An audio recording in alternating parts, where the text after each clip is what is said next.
नून league Tehreek Insaf पर पाबंदी की ख्वाहिशमंद है और आजम नज़ीर तारड़ साहब ने तो को 14 साल की सज़ा उनके लिए तजवीज़ की है, लेकिन पीपल्स पार्टी इस मौक़िफ़ की हिमायत करते हुए दिखाई नहीं देती।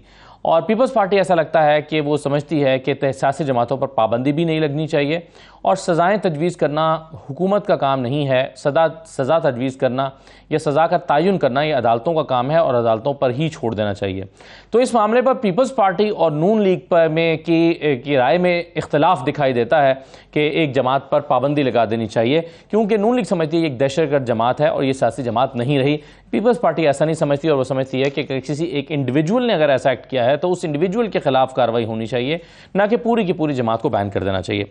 इसके अलावा इलेक्शन कमीशन ने आज एक अहम ऐलान किया है कि जो आइंदा इंतखाबात हैं वो पुरानी हल्का बंदियों पर होंगे। राना सनाउल्लाह साहब भी पहले यह कह चुके हैं, लेकिन पाकिस्तान की चंद सियासी जमातें जिनमें MQM भी शामिल है, जमात इस्लामी शामिल है, वो ये समझती हैं कि इलेक्शन जो है वो नई हल्का बंदियों के मुताबिक होने चाहिए।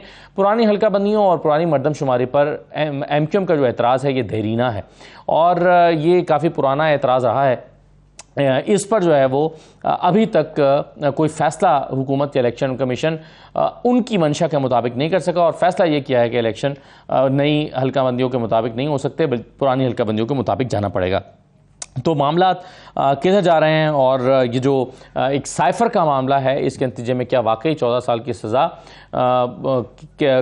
को हदफ बनाकर हुकूमत जो है वो एक कार्रवाई अमल में लाने जा रही है। ये जो मामला है एक 164 में, अब आप कह रहे हैं पाशा साहब कि चूंकि आप ये कह रहे हैं कि चूंकि इसमें अभी एक्यूज्ड है नहीं चेयरमैन तहरीक इंसाफ, तो इसलिए उनकी मौजूदगी जरूरी नहीं थी। लेकिन अगर वो है नहीं और उनकी मौजूदगी जरूरी नहीं थी तो फिर ये स्टेटमेंट किस तरह से 164 की स्टेटमेंट बनेगी, ये मेरा क्वेश्चन है ना।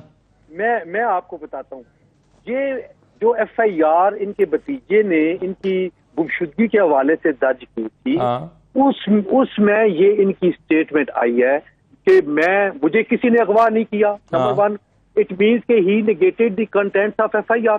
ठीक है, मुझे किसी ने, मैं अपनी मर्जी से गया था जी, मैं दोस्त के पास था। अगर ये जिस तरह अभी तक हम तक या आप तक ये बातें पहुंची है, अगर ये बातें हैं तो उसमें इस FIR में इन्होंने किसी को नॉमिनेट नहीं किया कि ये अक्यूज है। ये भी कह सकते थे कि मुझे फलां सर, लेकिन ये सारा मामला तो एक अलग मामला है ना, ये तो उनकी गुमशुदगी का मामला है, लेकिन ये जो साइफर है, ये साइफर इसमें डिस्कस हुआ ना, ये मुबैना स्टेटमेंट जो उनकी हमारे हाथ में मौजूद है, ये उसमें तो एक साइफर की डिस्कशन हुई है कि और मौजूद बहस तो साइफर है।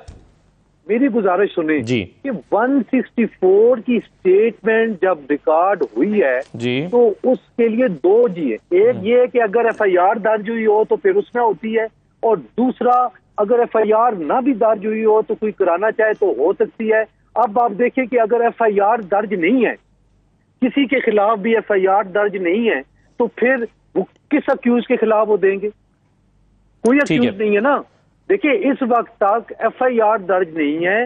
चेयरमैन तहरीक इंसाफ अभी तक अक्यूज नहीं बने। ठीक है, अक्यूज वो तब बनेंगे जब FIR दर्ज होगी और अभी वो इंक्वायरी स्टेज। तो फिर जब वो अक्यूज हो जाएंगे तो फिर ये स्टेटमेंट दोबारा उनकी मौजूदगी में रिकॉर्ड करना होगी, फिर ये उस केस कैसा बन सकेगी ना। नहीं, फिर ये स्टेटमेंट उस कैलेंडर ऑफ विटनेस में आजम खान का भी नाम होगा। फिर कैलेंडर ऑफ विटनेस में वो मजिस्ट्रेट साहब जिन्होंने रिकॉर्ड किया उनका भी नाम होगा, और ये दोनों जो है वो अपीयर होंगे ट्रायल कोर्ट में, और के वकला को ये हक हासिल होगा कि वो दोनों पे क्रॉस एग्जामिनेशन कर सके। ठीक है, क्योंकि जो देबिया वाली जो आपने रेफरेंस दिया ना, बिल्कुल काजी फाइज साहब ने दुरुस्त फरमाया है, लेकिन उस वक्त शरीफ फैमिली के खिलाफ रेफरेंस दायर हो चुका था, वो मुल्जम बन चुके थे। सही है, इसलिए इसाक डार का उनकी गैर मौजूदगी में बयान उन्होंने गलत करार दिया। अगर वो रेफरेंस ना दायर हो चुका होता तो फिर इसाक डार के बयान को ऐसा ना कहते। जावेद लतीफ साहब बार बार जिक्र कर रहे हैं कि नवाज शरीफ साहब के साथ जो ज्यादतियां हुई वो उनका इजाला होना चाहिए। फिर वो कह रहे हैं कि जी आखिर ये कैसा कानून है कि यहाँ पर इंसाफ लेने के लिए सितंबर का इंतजार करना पड़ रहा है। ये सितंबर में या क्या होना है आखिर ऐसा पाशा साहब? जो आज निज़ाम इंसाफ है क्या उसमें कुछ नहीं हो पा रहा, और क्या सितंबर में कोई ऐसा निज़ाम इंसाफ आ रहा है कि जिसमें ये सब कुछ ठीक हो जाएगा? असदुल्ला खान साहब, ये मैं समझता हूँ कि ये बहुत बड़ा अलमिया है। हम कुछ किसी भी इदारे के चीफ के आने और जाने का बहुत ज्यादा ध्यान और ख्याल और इशू बनाया जाता है यहाँ पे हमारे मुल्क में। आप देखें पहले फलां नवंबर को ये हो रहा है, वो हो रहा है, अल्लाह किया वो खैर खैरियत से गुजर गया। अब सितंबर की बात कर रहे हैं। सितंबर में अब आने वाले जो चीफ जस्टिस हैं डेजिग्नेट, उनको अभी से मुतनाज़ा बनाया जा रहा है। ये किस तरीके से हमारे सियासतदान बात कर रहे हैं, इनको इस तरह नहीं करना चाहिए। देखिए जो भी है कानून की जंग लड़नी है, आपने अदालतों में लड़नी है। हमारा शुरू से ही ये एतराज रहा है कि जब शख्सियत परस्ती की जब बात होती है, चाहे वो पार्लिमान में हो, चाहे वो अदलिया में हो, चाहे वो जो किसी और इदारे में हो, तो जब शख्सियात की बात होती है तो इदारे जो है वो अपनी कदर खो देते हैं और वो कमजोर हो जाते हैं। हम इदारों को कमजोर कर रहे हैं और शख्सियात को मजबूत करने जा रहे हैं। ये बात नहीं होनी चाहिए। कभी आपने किसी और मुल्क में सुना कि फलां तारीख को चीफ जस्टिस रिटायर हो रहा है और नया चीफ जस्टिस आ रहा है? ये क्यों इस तरह का ये पिक्चर चूज किया जा रहा है? ये मेरा चीफ जस्टिस, वो तुम्हारा चीफ जस्टिस।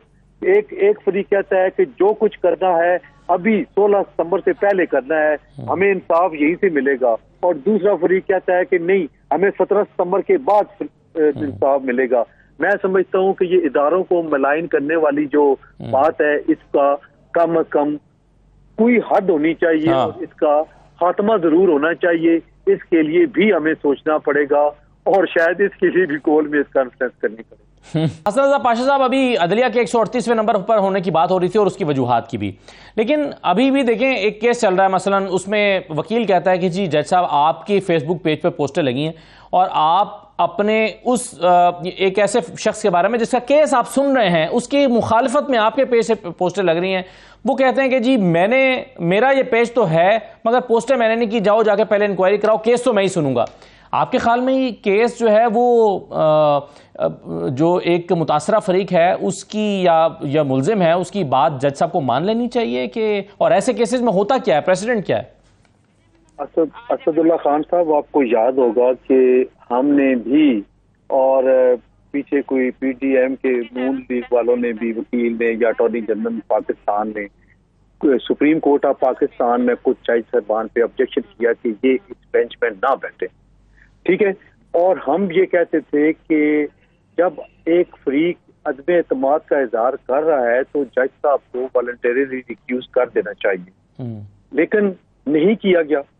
अभी भी हम उसी चीज पे खड़े हैं कि अगर पीटीआई या उनके चेयरमैन या उनके वकला वो जो एडिशनल सेशन जज साहब हैं उन पे ऑब्जेक्शन कर रहे हैं कि हमें इंसाफ की तवक्को नहीं है क्योंकि वो बाइस्ड है, तो पहले तो ये है कि वो जज साहब को खुद ही रेफरेंस भेज देना चाहिए सेशन जज साहब को कि जी मैं नहीं सुनना चाहता ऑनरेबली।